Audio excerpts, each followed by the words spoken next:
आदि टीवी और मैं हूं आपके साथ विकास द्विवेदी। बुलेटिन की शुरुआत करेंगे इस वक्त की सबसे बड़ी खबर के साथ, जहां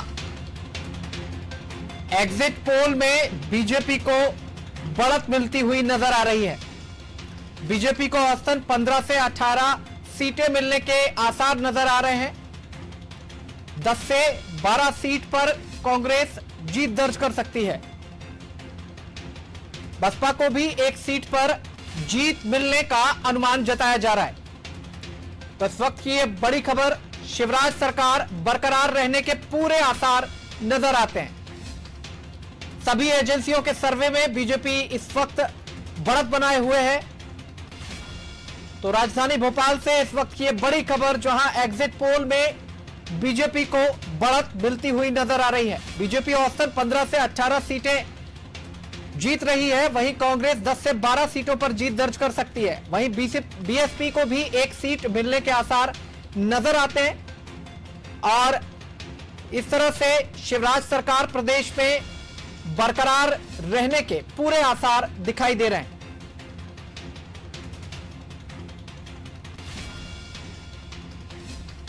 तो इस वक्त की यह बड़ी खबर, एग्जिट पोल का पूरे प्रदेश को लगातार इंतजार था और अब यह एग्जिट पोल जब सामने आए हैं तो कुछ इस तरह की तस्वीर सामने आई है।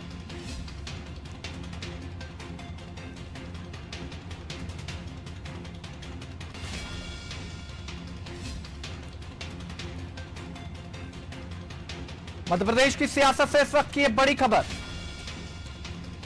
जहां लंबे समय से इंतजार किया जा रहा था कि क्या कुछ होगा। एग्जिट पोल पर रोक लगाई गई थी, लेकिन अब जबकि पूरे चुनाव संपन्न हो चुके हैं तो एग्जिट पोल निकल करके सामने आए हैं और जो कुछ ये कह रहे हैं वो हम आपके सामने रख रहे हैं और चर्चा करेंगे इसी पूरे मसले को लेकर, जिस पर चर्चा के लिए हमारे साथ स्टूडियो से हमारे मेहमान जुड़ रहे हैं। हमारे ब्यूरो हेड ब्रजेश चौकसे हमारे साथ मौजूद हैं और इसके साथ ही हमारे पॉलिटिकल एडिटर मनोज वर्मा जी भी हमारे साथ जुड़ रहे हैं चर्चा में। सर, पहला सवाल मैं मनोज सर आपसे लेना चाहूंगा। सर्वे सामने आया है और जितनी सीटें सभी सर्वे में लगातार मिल रही हैं बीजेपी को, बीजेपी बढ़त पर है, तो क्या कुछ कहेंगे? सबसे पहली प्रतिक्रिया आपकी। देखिए विकास, ये पूरे जो नतीजे आ रहे हैं लगभग ये वही है जो अनादि टीवी अपने दर्शकों को लगातार बताता रहा है। हमारे editor in chief Prakash Bhatnagar, associate editor Prabhu Pateria, मैं खुद ब्रजेश चौकसे जी, हमारे जो स्पेशल कॉरिस्पॉन्डेंट दोनों वैभव गुप्ता, आशीष मंगल सोनी, हमने पूरी ग्राउंड रियलिटी चेक की थी। लगभग एक महीने सारे हमारी टीम मैदान में रही थी। बूथ स्तर तक हमने डाटा जुटाए। हमारे जो स्थानीय स्तर के संवाददाता थे उन्होंने जो हमको डाटा प्रोवाइड करा है, हमने जो लोगों से बात की थी। बड़ी चीज ये है कि 15 से 17 सीटें बीजेपी जीत रही है, लेकिन बड़ा झटका सिंधिया के लिए इस चुनाव में लग सकता है। सिंधिया के इसलिए कि जो मुरैना की 5 सीटें हैं, बीजेपी का हो सकता है 1 सीट मिले, बसपा को 1 सीट वहां जा सकती है और कांग्रेस को 3 सीटें जा सकती है। पिछली बार कांग्रेस के पास 5 सीटें थी। ग्वालियर शहर के अंदर बराबरी का मुकाबला, 1-1 सीट बीजेपी कांग्रेस जीत सकती है हमारे एग्जिट पोल के हिसाब से। और पूरे ग्वालियर क्षेत्र की जो 9 सीटें, उसमें से बीजेपी 4 से 5 सीट जीत सकती है और 4 से 5 सीटें कांग्रेस जीत सकती है। तो यानी कि जिस 16 सीटों पर पूरा क्षेत्र का दारोमदार था, वहां पर कांग्रेस की स्थिति बेहतर दिख रही है। लेकिन मालवा में बीजेपी को अच्छी सफलता मिल रही है, निमाड़ में बीजेपी को अच्छी सफलता मिल रही है। तो कह सकते हैं कि जो कांग्रेस लगातार कह रही थी 28 सीटें जीतेंगे, और कहीं ना कहीं एक ये मुद्दा काम कर गया है, दागी का, बागी का, टिकाऊ का, बिकाऊ का। तो हो सकता है कि अगर कांग्रेस नए उम्मीदवारों को मैदान में उतारती तो शायद उनको बेहतर नतीजे मिल सकते थे। तो कहीं ना कहीं कांग्रेस ने गलती कर दी। और कांग्रेस के साथ ये दिक्कत थी विकास की, कांग्रेस के पास इनमें ग्वालियर चंबल की ज्यादातर सीटों में उम्मीदवार ही नहीं थे। तो ऐसे में उनकी मजबूरी यही थी कि वो आयातित उम्मीदवारों के भरोसे उतरते। बीजेपी के साथ प्लस पॉइंट ये था कि बीजेपी के जिन लोगों ने इस्तीफा दिया था कांग्रेस के, उन्होंने पहले दिन से अपना प्रचार शुरू कर दिया था। कांग्रेस के साथ ये हुआ कि उनको कई जगह 1 महीने से भी कम का समय मिला। और जिन लोगों के पास, जैसे चौधरी राकेश सिंह का सबको लगता था कि उनको टिकट मिलेगा, प्रेमचंद गुड्डू का पता था, तो गुड्डू का तो टिकट रिपीट हुआ, लेकिन चौधरी राकेश सिंह को टिकट नहीं मिला। और यही कारण है कि मेहगांव सीट कांग्रेस हार सकती है, जो भी हमारा एग्जिट पोल है। तो ऐसे कई सारे फैक्टर इस चुनाव में देखने को मिले। और सबसे बड़ी बात है कि जिस प्रकार से बीजेपी के संगठन ने मेहनत की, तो 2 चीजें हो गई उनके साथ। एक, जो नतीजा हम अभी ग्वालियर चंबल के एग्जिट पोल के हम बता रहे हैं दर्शकों को, अगर लगभग वैसा ही रहा तो जो सिंधिया का प्रेशर पॉलिटिक्स है उनके लोगों की, वो इस सरकार में कम देखने को मिलेगी और शिवराज सिंह चौहान का कद ज्यादा बढ़ेगा और सिंधिया के सामने अब खुद को दोबारा से साबित करने की एक बड़ी चुनौती होगी विकास। चलिए अगला सवाल हम अपने ब्यूरो हेड ब्रजेश चौकसे जी से लेना चाहेंगे। ब्रजेश जी, जिस तरह से मनोज सर कहते हुए नजर आए हैं, उन्होंने कहा है कि सिंधिया का कद कम होने के आसार भी नजर आते हैं। इस चुनाव के बाद परिणाम का इंतजार किया जा रहा था कि इसके बाद बहुत सारी स्थितियां और बहुत सारी तस्वीरें स्पष्ट होंगी, तो आप किस नजर से देख पाते हैं, क्या कुछ होने वाला है और आगामी जो समय आएगा उसमें जो घटनाक्रम आगे लगातार बढ़ रहा है, ये परिणाम आने के बाद, ये तो एग्जिट पोल है, लेकिन परिणाम आने के बाद अगर स्थिति जस की तस रहती है तो हम क्या देख पाएंगे?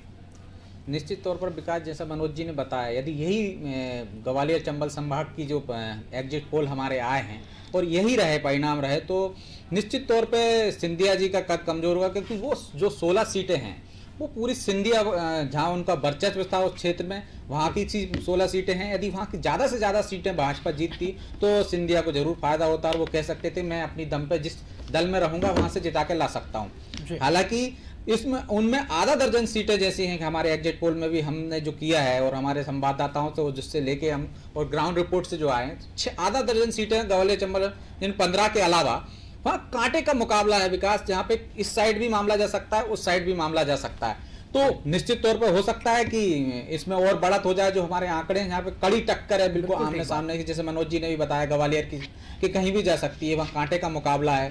कुछ सीटों पर जरूर स्पष्ट आ रहा है कि भाजपा बढ़त बनाए हुए है और कहाँ कांग्रेस ज्यादा है, लेकिन कहाँ आधा दर्जन सीटें ऐसी हैं जहाँ बिल्कुल कांटे का मुकाबला, नेक टू नेक फाइट है, तो वो किसी भी साइड जा सकती है, कांग्रेस की तरफ भी है। यदि ऐसा हुआ भाजपा की तरफ जाती है वो, तो भाजपा की ये आंकड़ा और भी बढ़ सकता है। यदि ये बढ़ता है तो जरूर ज्योतिरादित्य सिंधिया को भाजपा में मजबूत में उभर कर आएंगे वो। यदि जो आंकड़े अभी हमारे सामने आ रहे हैं यही नतीजे आते हैं तो उनका कद जरूर कमजोर होगा। हालांकि इससे कोई फर्क नहीं पड़ने वाला, क्योंकि भाजपा की सरकार बनेगी इस आधार पर हम देखें तो उनका दिल्ली में जिस तरह से वो वादा करके आए, जो भी उनका भाजपा से पैक्ट हुआ होगा, तो केंद्र में मंत्री बनेंगे और वो केंद्र की राजनीति करेंगे।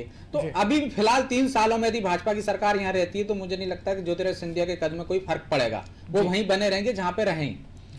हाँ, ये है उनके समर्थक ज्यादा से ज्यादा हारेंगे तो इसका एक वो जाएगा कि उनके समर्थकों में वो नाराजगी जाएगी और वो वापस ही कर सकते हैं यदि उनको संगठन में या यहाँ पे कहीं एडजस्ट नहीं किया गया तो। और उतनी दादागिरी नहीं चल पाएगी भाजपा सरकार पे ज्योतिरादित्य सिंधिया खेमे की, यदि वो ज्यादा से ज्यादा जिता कर नहीं ला पाए। जिस तरह से कांग्रेस में उनकी चल रही थी, जिसको नाराज होकर वापस आए थे, वो परिस्थितियां नहीं बन पाएंगी। बिल्कुल ठीक बात है। फिलहाल हमारे साथ हमारे editor in chief Prakash Bhatnagar जी भी जुड़ गए हैं, उनका पक्ष भी जान लेते हैं। सर, जिस तरह से चर्चा अभी चल रही थी उसमें कहा गया कि कांग्रेस को इतनी सीटें मिल रही हैं, बीजेपी को इतनी सीटें मिल रही हैं, एग्जिट पोल तमाम सामने निकल करके आए हैं, तमाम एजेंसियों के सर्वे भी निकल करके आए, तो जो सीटें बीजेपी के हाथ से फिसल करके जा रही हैं या कांग्रेस के पास जा रही है 10 से 12 सीटें, तो क्या इनमें कुछ बड़े नाम भी शामिल हो सकते हैं?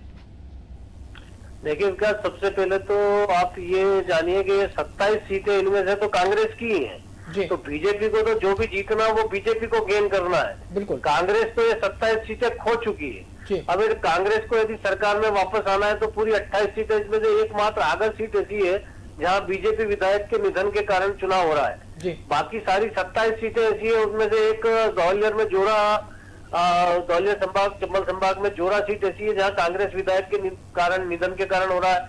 एक राजगढ़ की ब्यावरा सीट ऐसी है जहां पर कांग्रेस विधायक के निधन के कारण चुनाव हो रहा है।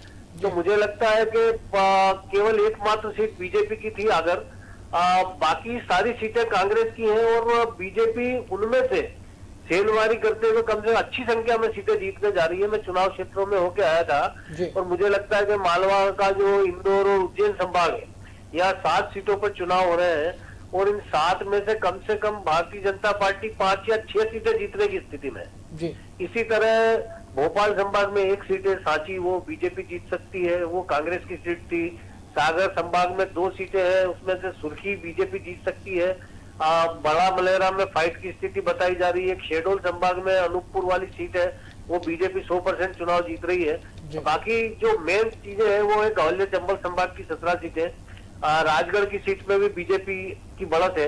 तो मेन बीजेपी को जो सबसे ज्यादा मुकाबला करना पड़ रहा है वो करना पड़ रहा है मुरैना जिले में और शिवपुरी जिले में। बाकी मुझे नहीं लगता कि बीजेपी के लिए कोई बहुत ज्यादा दिक्कत है जी। मैंने सर आपसे पूछा था कि क्या बड़े नाम भी शामिल हो सकते हैं इसमें बड़े नाम तो जो लोग कांग्रेस से चुनाव आए थे वो सब चुनाव लड़ रहे हैं, इनमें नया कोई नहीं है। बीजेपी ने किसी नए को चुनाव नहीं लड़ाया है। जो लोग कांग्रेस से इस्तीफा देकर आए थे उन्हीं को टिकट दिया है। उसमें से जो 6 मंत्री थे वो है, तो वही उन्हें बड़ा कहा जा सकता है। बाकी जो कांग्रेस के विधायक है कुल इनमें से 14 लोग मंत्री है इस समय शिवराज सिंह चौहान के मंत्रिमंडल में, और मुझे लगता है कि उनमें से वहां मुश्किल कोई 1-2 चुनाव हार जाए तो हार जाए, बाकी तो मुझे जीतते हुए नजर आ रहे हैं जी। चलिए हम अगला सवाल हमारे पॉलिटिकल एडिटर मनोज वर्मा जी से लेना चाहेंगे। मनोज सर, भटनागर सर हमारे साथ जुड़े हुए हैं, आप उनसे पूछ सकते हैं। बिल्कुल भटनागर जी, एक और चीज है, जैसा आपने मालवा का किया और एक सीटों की बात है कि मालवा में 5 सीटें, निवाड़ की 2, 7 सीटें हैं जिनमें से बीजेपी लगभग सारी जीत रही है। दूसरी ब्यावरा की जो सीट है वो बीजेपी जीत सकती है, सांची। तो एक बड़ी चीज ये है कि अगर सिंधिया के कद की बात करें, ग्वालियर चंबल में अगर बीजेपी को झटका लग रहा है तो महाकौशल चूंकि कमलनाथ का गढ़ था तो झटका उनके लिए भी होगा कि अनूपपुर सीट नहीं जिता पाएंगे वो। झटका दिग्विजय सिंह और जयवर्धन के लिए होगा कि वो ब्यावरा सीट नहीं जिता पा रहे हैं। झटका जीतू पटवारी के लिए होगा कि मालवा वो उनको बड़ा नेता बनना था, उनके क्षेत्र में कांग्रेस हार रही है। झटका सज्जन सिंह वर्मा के लिए होगा, बाला बच्चन अरुण यादव के लिए होगा कि निमाड़ में भी कांग्रेस अच्छा परफॉर्म नहीं कर पा रही है। तो अब कांग्रेस की सियासी स्थिति क्या बनती देखेंगे 10 तारीख के बाद, क्योंकि अब एक दूसरे पर आरोप लगाने की स्थिति नेताओं की बचेगी नहीं, क्योंकि सारे के सारे लूज कर रहे हैं। देखिए मनोज, बहुत सीधा सा मामला है कि अगर कांग्रेस 28 सीटें जीत जाती है तो कमलनाथ एक कद और एक नए राजनीतिक रूप में प्रकट होंगे जो बहुत मुश्किल है। रही बात, चूंकि मैं जैसा बोल रहा हूँ कि कम से कम 15 से 18 सीटें जैसा एग्जिट पोल में बता भी रहे हैं, ये यदि भारतीय जनता पार्टी जीत जाती है तो कांग्रेस के अंदर आंतरिक संघर्ष तेज होगा जी। सबसे बड़ी बात, एक तो कमलनाथ का फेल्यूर सामने उभर के आएगा, वो उनको सरकार चलाने का मौका मिला, सरकार चला नहीं पाए। उसके बाद ये चुनाव जीतने का मौका था, अकेले कमलनाथ के चेहरे पे पार्टी ने चुनाव लड़ा। तो अगर बीजेपी को सफलता मिलती, इसका मतलब यह है कि जनता को कमलनाथ ने नकार दिया। अब उसके बाद कांग्रेस के अंदर एक घमासान होगा कि नेता प्रतिपक्ष या प्रदेश कांग्रेस अध्यक्ष के लिए भविष्य में अगले 3 साल बाद जब फिर कांग्रेस चुनाव में जाएगी तो कौन सा चेहरा ऐसा हो सकता है जो 3 साल बाद उसे वापस सत्ता में ला सके। तो चूंकि जब हम देख रहे हैं कि जिन नेताओं के क्षेत्र में, जैसे आपने महाकौशल का जिक्र किया, एकमात्र सीट पे चुनाव हो रहा है वहां पे अनूपपुर के अंदर, वो भी मतलब बिसाऊलाल शेडोल की एक सीट पे है, वो भी बिंदी में है। तो मुझे लगता है कि वहां पर वो जीत रहे हैं। बाकी महाकौशल में कोई नहीं है, लेकिन ग्वालियर चंबल संभाग में सिंधिया जितनी भी सीटें जीतते हैं, 17 सीटों पर चुनाव है वहां पर, और मुझे लगता है कि केवल एक मुरैना ऐसी जगह है, मुरैना और शिवपुरी की एक सीट, तो वो शिवपुरी और मुरैना वाली जो सीट है उसमें शिवपुरी ज्यादा प्रतिष्ठा से जुड़ी हुई है क्योंकि वो सिंधिया के संसदीय क्षेत्र का हिस्सा है। बिल्कुल। तो कुल मिला के एक दतिया की सीट है, भांडेर, तो वो है। उसमें है। तो मुझे लगता है कि upper hand Bharatiya Janata party का है, और वहां पर जितनी भी सीटें जीते, यदि 17 है उसमें से ज्यादा सीटें अगर बीजेपी चुनाव में जीत गई तो सिंधिया का स्वाभाविक तौर पे एक राजनीतिक कद है, और हार जाती तो भी एक राजनीतिक कद है। दोनों प्रदेश अध्यक्षों को किस नजरिए से देखेंगे? बीडी शर्मा क्योंकि नए नवेले थे, और दूसरे कमलनाथ जो कि लगभग मई से लगभग उनके पास 2.5 साल का अनुभव था मध्य प्रदेश में राजनीति का, प्रदेश अध्यक्ष रहते हुए, मुख्यमंत्री रहते हुए, फिर प्रदेश अध्यक्ष रहते हुए। देखिए मनोज, दोनों में जमीन आसमान का अंतर है। दिल्ली से सीधे जो पैराशूट लीडर है वो है कमलनाथ, और विष्णुदत्त शर्मा हम उनको कह सकते हैं जमीन से, वो बीजेपी के संगठन को समझते हैं। उन्होंने आरएसएस के अलग अलग अनुषांगिक संगठन है उनमें काम किया, विद्यार्थी परिषद में काम किया है, लंबे समय तक संगठन महामंत्री रहे, फिर भारतीय जनता पार्टी में प्रदेश महामंत्री के तौर पर काम किया। संगठन में काम करने का उनका एक लंबा अनुभव है, और जिस तरह की सक्रियता, जिस तरह की मेहनत वीडी शर्मा ने भी की है, जिस तरह का उनका संपर्क और प्रभाव पार्टी में है, वैसा कमलनाथ का 2.5 साल में नहीं हुआ, क्योंकि कमलनाथ तो अभी 2.5 साल ही हुए मध्य प्रदेश आए हुए। उसमें से उनका कुछ समय प्रदेश अध्यक्ष का था, उसके बाद जब वो मुख्यमंत्री बन गए तो उनका संपर्क उस 1.5 साल में और कम हो गया, मुझे लगता है कांग्रेस के लोगों से भी। तो उसका खामियाजा भी कमलनाथ के खाते में जाएगा। जी मनोज सर, अगला सवाल मैं आपसे लेना चाहूंगा। जिस तरह कांग्रेस में पावर सेंटर एक ही व्यक्ति को बनाया गया, एक ही पावर सेंटर होता है, जबकि बीजेपी में हम देखते हैं कि तमाम नेता उस फहरिस्त में शामिल होते हैं जिनके पास अलग अलग शक्तियां वितरित की जाती हैं। तो क्या यही पावर सेंटर होना अब कांग्रेस के लिए घातक साबित होने वाला है और पार्टी में विघटन देखने को मिलेगा इन परिणामों के बाद? देखिए, जैसा मैंने भटनागर जी से भी पूछा था विकास, और जो कुछ हम बात कर रहे हैं कि मालवा की अगर हम बात कर रहे हैं तो जीतू पटवारी कार्यकारी अध्यक्ष, बाला बच्चन कार्यकारी अध्यक्ष, दोनों कमलनाथ सरकार में मंत्री रहे। सज्जन सिंह वर्मा इस पूरे कमलनाथ के खास पूरे समय वो सक्रिय रहे और कहे कि कांग्रेस के सबसे बड़े बड़े नेताओं में से एक है वो। जीतू पटवारी या सज्जन सिंह का, वर्मा का अगर मुकाबला करे तो मुझे लगता है टास्क करना पड़ेगा कि कौन ज्यादा बड़बोला है। तो किसी एक को हम आगे नहीं रख सकते हैं। उनकी साख दाव पर है। अगर मालवा को छोड़ दिया जाए, क्योंकि विपिन वानखेड़े जब चुनाव हारे थे 2 साल 2.5 साल पहले, 2 साल के लगभग पहले, तब से वो क्षेत्र में सक्रिय थे। बीजेपी नया चेहरा था, मनोहर ऊंटवाल के बेटे बंटी उर्फ मनोज ऊंटवाल को उतारा था उन्होंने। ब्यावरा की बात करें हम तो ब्यावरा में दिग्विजय सिंह सबको पता था, उनकी पसंद से टिकट मिला था। जयवर्धन सिंह ने भी वहाँ प्रचार किया था, लक्ष्मण सिंह ने प्रचार किया था, और ये वो क्षेत्र है जहाँ से दिग्विजय सिंह का खासा प्रभाव है। दिग्विजय सिंह यहाँ से सांसद भी रह चुके हैं, लक्ष्मण सिंह यहाँ से सांसद रह चुके हैं। तो अगर ब्यावरा सीट कांग्रेस हार रही है, जैसा कि हमारा एग्जिट पोल कह रहा है, तो दिग्विजय सिंह के कद पर सवाल उठेगा। अगर आप इन मालवा में सारी सीटें हार रहे हैं और निमाड़ में एक सीट ऐसी है मानदाता जिसमें कांटे की टक्कर है, जो कांग्रेस जीत सकती है, तो ऐसे में अरुण यादव का कद घटेगा, बाला बच्चन का कद घटेगा और जीतू पटवारी का कद घटेगा। उमंग सिंगार जिन्होंने टिकट बदलवाया था बदनावर का, अभिषेक सिंह टिंकू बना को टिकट दिया गया था, उन्होंने अपनी ताकत दिखाई कि दिग्विजय सिंह के समर्थक अभिषेक टिंकू बना का उन्होंने टिकट कटवाया और कमल सिंह पटेल को उन्होंने टिकट दिलवाया। अगर कमल सिंह पटेल हारते हैं तो उमंग सिंगार कमजोर पड़ेंगे। तो पूरी कांग्रेस में ये आप देखेंगे कि सवाल कमलनाथ से ही पूछे जाएंगे कि अगर आप बिसाऊलाल सिंह, जिन्होंने सबसे पहले खुलकर हमला का बोला, कमलनाथ पर बोला और दिग्विजय सिंह पर बोला कि मुझे तो राहुल गांधी ने कहा था कि आपको मंत्री बनाएंगे, लेकिन दिग्विजय सिंह ने मेरा नाम कटवा दिया। वो लौट कर भी आते हैं, कमलनाथ से मिलते हैं, लेकिन बीजेपी के खिलाफ एक शब्द भी नहीं कहते हैं। और अगर कांग्रेस उनको नहीं हरा पाती, कमलनाथ अपने क्षेत्र महाकौशल में, तो सवाल उनसे भी पूछे जाएंगे कि अगर आप सारे पसंद के आपने टिकट दिए, सब कुछ किया, तो आखिर आप क्यों कर एक सीट ये भी नहीं जितवा पाए। तो ये उनके लिए सवाल पूछा जाएगा। रामनिवास रावत है, अजय सिंह, ये तमाम सारे वो नेता हैं जो पूरे समय ग्वालियर चंबल में लगे रहे। डॉक्टर गोविंद सिंह जरूर कह सकते हैं कि उनके प्रभाव क्षेत्र में 2-3 सीटें जीती, लेकिन अगर वो मेहगांव सीट हार जाते हैं और गोहद जीतते हैं, तो गोहद में कांग्रेस की जीत का सबसे बड़ा जो कारण होगा वो ये होगा कि रणवीर सिंह जाटव के खिलाफ जो नाराजगी है वो सबसे ज्यादा रंग लाएगी, इसलिए वो हार रहे हैं। जसवंत जाटव करेरा में जो संकट में है वो उनके व्यक्तिगत कारणों से, अशोकनगर से जो जजपाल सिंह जज्जी है वो उनके व्यक्तिगत कारणों से चुनाव हार रहे हैं, उसमें कांग्रेस का योगदान बहुत कम है। विकास जी सर, हमारे साथ वरिष्ठ पत्रकार देवश्री माली जी जुड़ गए हैं। हम चाहते हैं कि उनसे भी चर्चा कर ली जाए, थोड़ा सा मीडिया का पक्ष भी ले लिया जाए। सर, बहुत स्वागत है अनादि टीवी में आपका। बहुत बहुत धन्यवाद सर। मैं बता दूं कि देव जी जो है ग्वालियर चंबल की राजनीति को बहुत, उसकी नब्ज को गहरे से समझते हैं, तो आप उसी से वो बताएंगे कि ग्वालियर चंबल में क्या कुछ हो रहा है। जी सर, हमारे साथ हमारे पॉलिटिकल एडिटर मनोज वर्मा जी हैं। हम चाहते हैं कि वो आपसे कुछ पूछें और ऐसा कुछ निकल करके आए जो हमारे दर्शकों का जानना बेहद जरूरी है।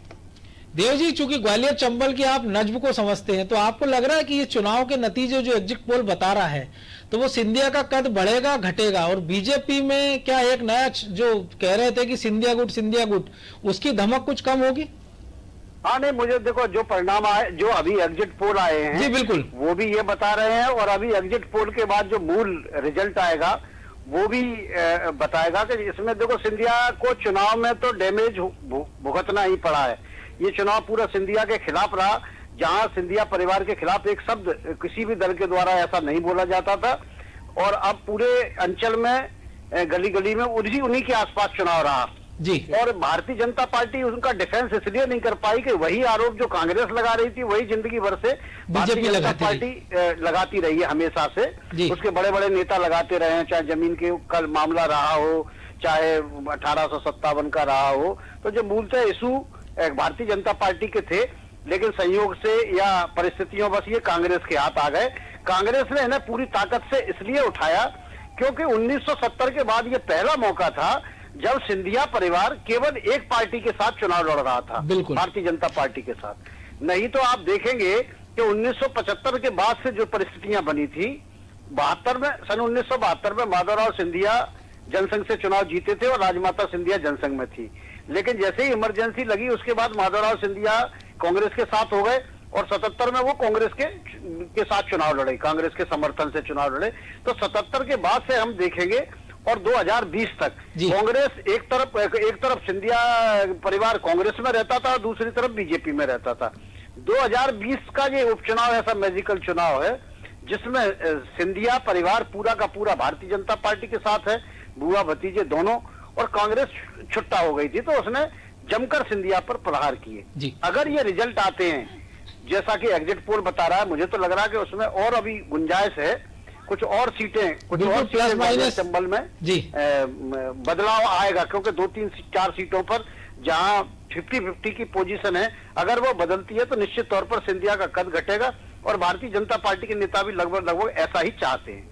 तो आपको नहीं लगता है रणनीतिक गलती कांग्रेस ने कर दी देव जी की पूरा फोकस ग्वालियर चंबल में रखा, नतीजा ये हुआ कि निमाड़ हो मालवा हो सब दूर उनको परेशानी का सामना करना पड़ा, और ग्वालियर चंबल में भी कमलनाथ ने उतना समय नहीं दिया, के मिश्रा को पहले से भेज दिया था, लेकिन जो नहीं ये बात सही है क्योंकि संसाधनों की कमी निश्चित तौर पर कांग्रेस पर रही होगी और कमलनाथ का ग्वालियर चंबल संभाग में कोई व्यापक नेटवर्क भी नहीं है, लेकिन उन्होंने प्रत्याशियों का चयन जो किया वो चयन उनके लिए कारगर साबित हुआ। और मुद्दा जो एक ही बात उनके फायदे की रही, एक तो प्रत्याशियों का चयन कांग्रेस ने जातिगत आधार पर इस तरह कर दिया था कि जो भी प्रत्याशी आए वो अपने साथ आधार वोट लाए थे, क्योंकि सिंधिया के जाने के बाद कांग्रेस के पास संगठन की कमी महसूस हो रही थी। दूसरा जो कमलनाथ के द्वारा जो काम किया गया वो ये कि उन्होंने नैरेटिव सेट किया, जो ग्वालियर चंबल संभाग के लिए सबसे बड़ा नैरेटिव वही था कि चुनाव विकास पर न लड़ा जाए, चुनाव और बाकी चीजों पर न लड़ा जाए, सिर्फ सिंधिया के खिलाफ माहौल बनाया जाए, क्योंकि ग्वालियर चंबल अंचल गद्दार और इस तरह के शब्दों के खिलाफ बहुत जबरदस्त प्रतिक्रिया देता है। तो अब देखते हैं कि रिजल्ट कैसा आता है। अगर उन्होंने, जहां तक निमाड़ और मालवा की बात है, तो वहां वैसे भी कांग्रेस के पास उतना बड़ा संगठन है नहीं, लेकिन जितना समय कमलनाथ को ग्वालियर में देना चाहिए था, मुझे लगता है कि अगर वो और समय देते तो निश्चित तौर पर परिणाम उनके और पक्ष में आते। बिल्कुल ठीक बात। चलिए सर, बहुत शुक्रिया अपनी प्रतिक्रिया हमें देने के लिए। तो ये थे हमारे साथ वरिष्ठ पत्रकार देवश्री माली जी। अब मैं ब्यूरो हेड ब्रजेश चौकसे जी हमारे साथ लगातार बने हुए हैं। ब्रजेश सर, जिस तरह से कहा जा रहा है, प्रतिक्रिया आपने भी सुनी है, देवश्री माली जी ने जो कहा है कि अभी भी और गुंजाइश उनको नजर आती है, तो क्या कहेंगे आप? पूरी बात आपने सुनी है कि कहां सिंधिया अपने आप को खड़ा हुआ देख पाएंगे इन चुनाव परिणामों के बाद? यदि विकास हम देव जी की बातों पे यकीन करें तो सिंधिया परिवार का, वो सिंधिया परिवार जहाँ पे कभी अटल जी भी चुनाव लड़े हैं और ज्योतिरादित्य सिंधिया के फादर के खिलाफ माधवराव सिंधिया के, और माधवराव सिंधिया वहां जीत गए थे। जो जिस तरह से वहां ट्रेंड है, मतलब सिंधिया परिवार को लेकर, यदि सिंधिया परिवार से विरक्त हो रहा है वहां का वोटर या वहां का युवा बूथ जो अभी नया वोटर है, यदि वो विरक्त हो रहा है तो हो सकता है ऐसे परिणाम आए। लेकिन यहाँ सिंधिया परिवार के वो भी एक सिंधिया परिवार के लोग वफादारी निभाते हैं, जो कि एक बुजुर्ग, एक पूरी लॉबी है वो, जो आज भी उस परिवार को देखती है। यही कारण है कि आपने देखा होगा कि सिंधिया परिवार का कोई भी व्यक्ति उधर से जो भी, चाहे भाजपा में हो चाहे कांग्रेस में, किसी भी दल में रहा हो, चुनाव जीतता है। भले ही हम एक बात को इसको नजरअंदाज कर दें कि एक बार माधवराव सिंधिया ग्वालियर छोड़ के जा चुके हैं, लेकिन इस बार भी तब भी चाहे वो कांग्रेस में रहे हों या भाजपा में रहे हों, उनका गढ़ रहा है। यदि वहां पे इस तरह के नतीजे आ रहे हैं तो भाजपा को कहीं ना कहीं इसमें कमजोर हम मान सकते हैं कि यदि एक तो उनकी ताकत बढ़ गई थी कि सिंधिया परिवार आ गए, जो सिंधिया जो कांग्रेस के आए हैं पूरे के पूरे 16 वहां से हैं ग्वालियर चंबल संभाग से, यदि वो पूरी की पूरी अपनी टीम लेकर आ रहे हैं, जहां कांग्रेस संगठन रूप से भी कमजोर हो गई है, वहां भाजपा पहले से भी मजबूत है, पहले से उसके बड़े बड़े नेता हैं, तो इसको एक तरह से सिंधिया की कमजोरी मत मानिए आप, ये भाजपा की और वहां के बड़े नेताओं की भी एक तरह से कमजोरी मानी जाएगी यदि वहां पे चुनाव में हम सीटें गंवा चुके हैं तो। क्योंकि पूरी, जैसे भटनागर जी ने भी कहा कि पूरी की पूरी 25 सीटें जो हैं कांग्रेस की हैं, यदि उसमें से भाजपा इतने कम सीटें ले रही है, जैसे कि मैं, हालांकि ये एग्जिट पोल है, ये 20-25 पे भी जा सकते हैं, यदि ये जाते हैं तो मुझे नहीं लगता कि 27 सीटें हैं कांग्रेस की, एक इकलौती आगर मालवा थी बीजेपी। बिल्कुल, यदि ऐसा हम मान लेते हैं ना, यदि वहां पे भी कम सीटें आती हैं तो दिक्कत है, नहीं तो सिंधिया के कद में, जैसे कि भटनागर जी ने भी कहा, कोई ज्यादा विशेष अंतर नहीं पड़ेगा। विकास, मनोज सर, एक सवाल और मैं आपसे लेना चाहूंगा। जिस तरह की प्रतिक्रिया वरिष्ठ पत्रकार देवश्री माली जी ने दी है, उसमें क्या माना जाए कि सिंधिया को मुद्दा बनाया गया, खुददार और गद्दार जो दो शब्द थे उनको लेकर के कांग्रेस मैदान में उतरी थी, तो क्या वो आम जनता तक अपनी बात पहुंचाने में सफल हुई? देखिए, दो चीजें, एक तो जो अभी हमने देवश्री जी को सुना था वो बता रहे थे कि एक चंबल, ग्वालियर चंबल अंचल का एक मिजाज है, लेकिन अगर यही मुद्दा होता तो इसका असर हमको निमाड़ में देखने को मिलता, इसका असर हमको मालवा में देखने को मिलता, क्योंकि सारी दूर लगभग कांग्रेस ने इस चीज़ को उठाया। अगर 2-3 सीटें अगर हम छोड़ दें, अगर हम बात करें जैसे ब्यावरा की, तो वहाँ ये मुद्दा नहीं था क्योंकि प्रत्याशी का निधन हो गया था। अगर मालवा की बात करें या जोरा की, तो बाकी जो सीटें हैं 25, वहाँ पर कांग्रेस ने जोर शोर से मुद्दा उठाया, लेकिन कहीं ना कहीं उनके पास एक संगठन की कमी थी। आप के मिश्रा अच्छा बोलते हैं, लेकिन एक प्रवक्ता के सहारे आपने पूरा मैदान छोड़ दिया था, जबकि होना ये था कि जो खबरें आई थी कि आप एक बस लेकर निकलेंगे, आप वहाँ डेरा डालेंगे, वार रूम कांग्रेस का बनेगा, तो कमलनाथ को फिर यही सोच लेना था कि ठीक है सरकार नहीं बनाना, लेकिन सिंधिया को उनका कद बताना है कि कांग्रेस में उनका क्या कद रहा है, और वो जो दावे कर रहे हैं कि उन्हीं के कारण सारी जीत हुई है। बीजेपी जरूर ये कह सकती है कि वो जितनी सीटें जीत रहे हैं, तो एक को छोड़ दे तो 27 कांग्रेस की, अगर वो 5 जीतते हैं, 10 जीतते हैं, 15 जीतते हैं, तो वो ये कह सकते हैं कि हमने तो पाया खोया तो कांग्रेस ने। लेकिन जो संगठन नहीं था जिनके पास, जैसा ब्रजेश जी ने कहा, आपके कार्यकर्ता आपके साथ चले गए, आपके पास उम्मीदवार नहीं थे, आपने आयातित उम्मीदवारों के भरोसे चुनाव लड़ा। ग्वालियर की हम बात करें या तमाम जगह की हम बात करें कि जो लोग बीजेपी से नाराज थे उनको कांग्रेस ने मैदान में उतारा, हमने मालवा में कई जगह देखा। और इसके बाद अगर आप जीत हासिल नहीं कर पाते तो इसका मतलब है कि एक नैरेटिव सेट करने का आपने प्रयास जरूर किया था, लेकिन आप उसको अंजाम तक नहीं पहुंचा पाए। तो 2 चीज़ें हैं, एक आपका जो चेहरा है उस पर वोटर ने यकीन नहीं किया कि आप जो कह रहे हैं, दूसरा आप जो मुद्दे उठा रहे थे उस पर उसको भरोसा नहीं हुआ, तीसरा एक बात है कि जो आपने अतीत में वादे किए थे, किसान कर्ज माफ़ी की हो, युवा रोजगार की बात हो, मुख्यमंत्री कन्यादान योजनाओं की बात हो, या जो तीर्थ दर्शन यात्रा है, वो अभी 7-8 महीने से ये था कि चलिए कोरोना था, लेकिन उसके पहले भी आपने भी यात्रा बंद कर दी थी। जो बुजुर्ग वोटर हैं, जो कि लंबे समय जो कांग्रेस का कोर वोटर रहा है, 25 से 30% कांग्रेस का हम मानते हैं मध्य प्रदेश में एक कोर वोट बैंक है, वो लगातार गिर रहा है। और उसका एक बड़ा कारण ये था कि जो बुजुर्ग है उसमें बीजेपी ने सेंध लगाई मुख्यमंत्री तीर्थ दर्शन के बहाने। जो महिला है, शिवराज सिंह चौहान ऐसी स्कीम लेकर आया कि वो देहरी के अंदर चले गए, महिला उनमें अपना भाई देखने लगी, बच्चे उनमें मामा देखने लगे, बच्चे मामा देखने लगे। तो ये इसका कार्ड कांग्रेस के पास नहीं, तो ये जितनी भी सीट मिल रही है तो निश्चित तौर पर एक सिंधिया का थोड़ा बहुत प्रयास, उनका प्रभाव, उनका जो वोटर है, क्योंकि सिंधिया घराने के प्रति जो निष्ठा, हम ग्वालियर चंबल में मैं 8 दिन लगभग घूमे, तो कई सारे ऐसे बुजुर्गों से, युवाओं से बात हुई, तो उन्होंने 2 टूक कहा कि हम सिंधिया के समर्थक नहीं हैं। तो हमको बड़ा आश्चर्य हुआ, तो उन्होंने फिर आगे कहा उनके अंधभक्त हैं। तो इससे मानिए कि ये उनका जो पर्सनल वोट बैंक था जो बीजेपी के साथ गया, तो ये नुकसान बड़ा भी हो सकता है जैसे ब्रजेश जी कह रहे हैं, लेकिन कहीं ना कहीं सिंधिया को ये सोचना होगा कि अब उनको ज्यादा, क्योंकि कांग्रेस की राजनीति में यह था कि लीडर की पार्टी कही जाती है, बीजेपी काडर की पार्टी है, तो उनको अपना काडर बनाना होगा। लीडर तो है, लेकिन उनको काडर बना के बताना पड़ेगा, क्योंकि 1 और 1 11 वो हो सकते हैं अगर वो उन्होंने ऐसा कर लिया तो। ब्रजेश सर, इस सर्वे में एक सीट बसपा को भी अनुमानित बताई जा रही है, तो कौन सी सीट ऐसी हो सकती है जहां बसपा भी आगे निकल सकती है? वैसे विकास, हम आपको बता दें कि बसपा ने 10 सीटों पर दावा किया था, ठीक, कि वो 10 सीटें हासिल कर लेगी, वो भी कहाँ, ग्वालियर चंबल संभाग में पहले से भी दावा करती है, हालांकि वहां उसका वोट बैंक है, लेकिन उसकी त्रिकोणीय मुकाबला है आधा दर्जन सीटों पे, जो ग्वालियर चंबल संभाग की सीटें हैं, खासतौर से मुरैना, एक अंबा सीट है और एक मुरैना प्रॉपर सीट। तो जो अंबा सीट है मुरैना, इनमें से एक सीट कोई भी उसको बसपा को हासिल हो सकती है, त्रिकोणीय मुकाबले में वो एक सीट कोई भी हासिल कर सकती है, ऐसा उम्मीद जताई जा रही है एग्जिट पोल में भी, कि दोनों जगह उसका मुकाबला टक्कर की दे रही है, मतलब वहां पे त्रिकोणीय संघर्ष है, तो इसमें एक कोई सीट निकल सकती है उसकी। जी मनोज सर, अगला सवाल मैं आपसे पूछना चाहूंगा, जिस तरह की पूरी अगर भूमिका को हम देखें पिछले दौर से लेकर के लगातार, कांग्रेस में कोई ऐसा चेहरा निकल करके सामने नहीं आया जो पूरी पार्टी को एकजुट रख सके। जो यात्राओं की आपने बात कही थी कि जिस तरह से मां पीताम्बरा के दर्शन के बाद पूरा प्लान था ग्वालियर चंबल इलाके में उतरने का, वो उनका प्लान फेल हुआ, उसके बाद वो यात्राएं भी रद्द कर दी गई। तो क्यों ऐसा हो रहा है, और क्या इस चुनाव के परिणामों के बाद फिर कांग्रेस आत्ममंथन करेगी, अंदर झांकने की कोशिश करेगी और संगठन को नए सिरे से गढ़ने की कोशिश करेगी? देखिए विकास, आत्ममंथन जैसी कोई परिपाटी कांग्रेस में कभी नहीं रही है। वो कहते जरूर है कि हम मंथन करेंगे, अगर वो मंथन कर रहे होते तो 7-8 महीने का समय उनके पास था कि 20 मार्च को जब सरकार गई थी तब वो मंथन करते कि सरकार क्यों गई थी, उसके कारणों पे ध्यान देते, 7-8 महीने में आप संगठन को मजबूत करते, क्योंकि आपको ये पता था कि 6 महीने के अंतराल में चुनाव होना ही है।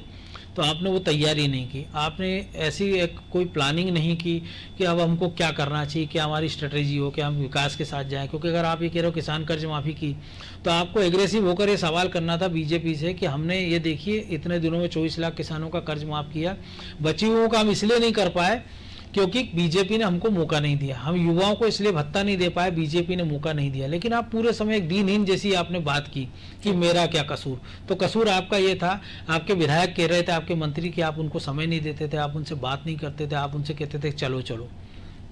पर्दे के पीछे अदल सिंह कंसाना से लेकर तमाम सारे लोगों से हमारी बात हुई, जिनका ये कहना था कि पूरी सरकार जो गिराने के पीछे दिग्विजय सिंह का हाथ था। गाय बेगाय या ऑफ द रिकॉर्ड में भी ये चर्चा उन्होंने खुद की थी, दिग्विजय सिंह को लेकर कमलनाथ ने की। दूसरा, जिन लोगों पर आपने भरोसा किया, जिन लोगों को विरोध पे आपने मंत्री बनाया, उन लोगों को आपने कोशिश नहीं की कि उनकी नाराजगी दूर करके उनको चुनाव में सक्रिय किया जाए। रामनिवास रावत की बात की जाए तो सिंधिया परिवार के कट्टर समर्थक, वो माधवराव सिंधिया के बाद ज्योतिरादित्य सिंधिया, वो छोड़कर नहीं गए, लेकिन वो मुरैना से लोकसभा का चुनाव हारे, नरेंद्र सिंह तोमर से विधानसभा का चुनाव हारे, लेकिन आपने उनका सदुपयोग नहीं किया। डॉक्टर गोविंद सिंह बीच चुनाव में वो चंबल बचाओ यात्रा निकाल रहे हैं, जबकि मानसून में नदियां अपने उफान पर रहती, चंबल का पार्ट नहीं दिखता है एक छोर से दूसरे छोर तक, तो ऐसे में रेत खनन की संभावना नहीं थी वो, लेकिन नदी नर्मदा बचाओ यात्रा, आपकी चंबल बचाओ यात्रा निकाल रहे हैं। विवेक तनखा उसमें पहुंचते हैं, दिग्विजय सिंह उसमें पहुंचते हैं, लेकिन वो बगल की मेहगांव जी को कमलनाथ यात्रा रद्द करना पड़ती है। बिल्कुल, उनको जो रोड शो होता है उसको आगे बढ़ाना पड़ता है उनको। तो ये सारे वो चीजें हैं जिससे उनको ये सोचना होगा कांग्रेस को कि वो उनसे चूक कहाँ हुई। दूसरी एक बात है, आज की स्थिति में भले कमलनाथ निर्विवाद नेता हो, 10 तारीख के बाद क्या होगा किसी को नहीं पता कांग्रेस में, क्योंकि इसी कांग्रेस में हमने देखा कि गांधी परिवार से ताकतवर कोई हुआ नहीं आजादी के बाद से, गांधी नेहरू।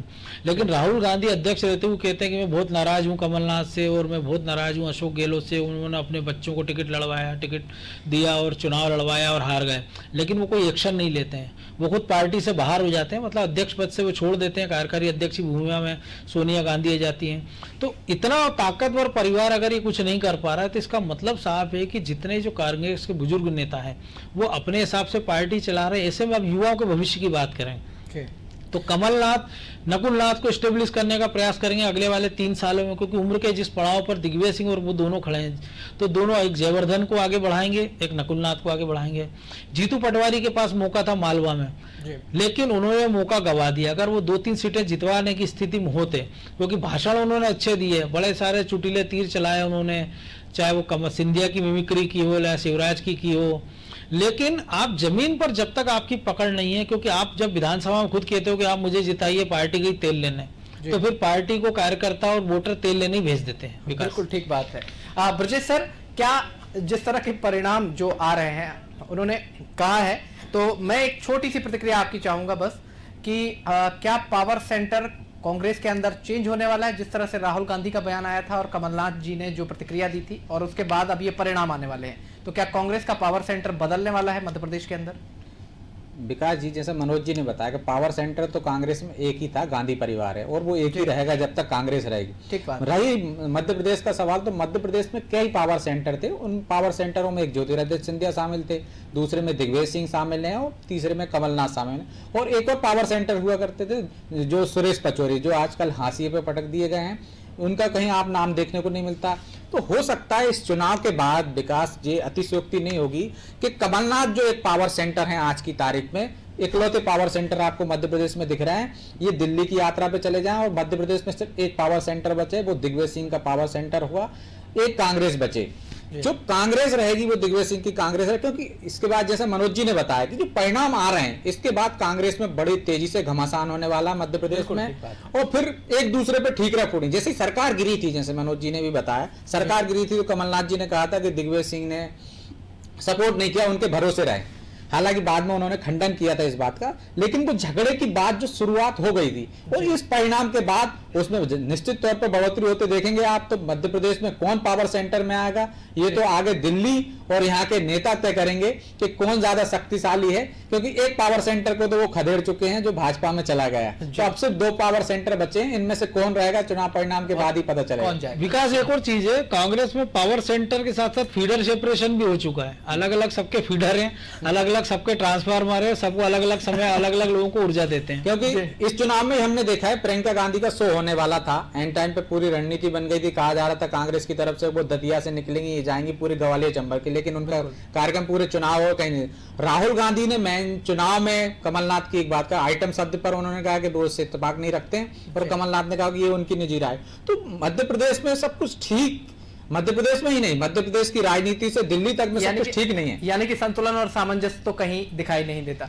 चले, आप दोनों मेहमानों का हमसे चर्चा में जुड़ने के लिए बहुत बहुत शुक्रिया। तो ये थे हमारे पॉलिटिकल एडिटर मनोज वर्मा, और हमारे साथ ब्यूरो हेड ब्रजेश चौक से भी जुड़े थे। इसके साथ ही हमारे editor in chief Prakash Bhatnagar जी ने भी अपनी राय रखी। एग्जिट पोल जो आए हैं उसमें 15 से 18 सीटें बीजेपी के खाते में जाती हुई दिख रही हैं, जबकि 10 से 12 सीटें कांग्रेस को जाती हुई दिखाई देती हैं। इसके बाद हमने चर्चा की ग्वालियर चंबल अंचल को लेकर के। देवश्री माली जी हमारे साथ जुड़े थे, उन्होंने भी कहा है कि स्थितियां बहुत बेहतर नहीं है, सिंधिया के लिए मुश्किल हो सकती है। हालांकि देखने वाली बात यह होगी कि परिणाम आने के बाद क्या कुछ रणनीतिक और राजनीतिक दशा दिशा मध्य प्रदेश की तय होती है। हम लगातार अपडेट्स आप तक पहुंचा रहे हैं, और इस वक्त की एग्जिट पोल भी हम लगातार अपने दर्शकों तक पहुंचा रहे हैं। हम 10 तारीख को जो परिणाम आएंगे उससे स्पष्ट हो जाएगा कि अब कौन पावर सेंटर होने वाला है, कौन जाने वाला है, कौन आने वाला है। और इतना तो तय है कि मध्य प्रदेश की जो सत्ता है उसमें शिवराज सरकार बनी रहेगी, अगर ये जो एग्जिट पोल है वो पूरी तरह से सही साबित होते हैं। इस कार्यक्रम में फिलहाल इतना ही। आप बने रहिए अनादि टीवी के साथ। बहुत बहुत शुक्रिया, बहुत बहुत धन्यवाद।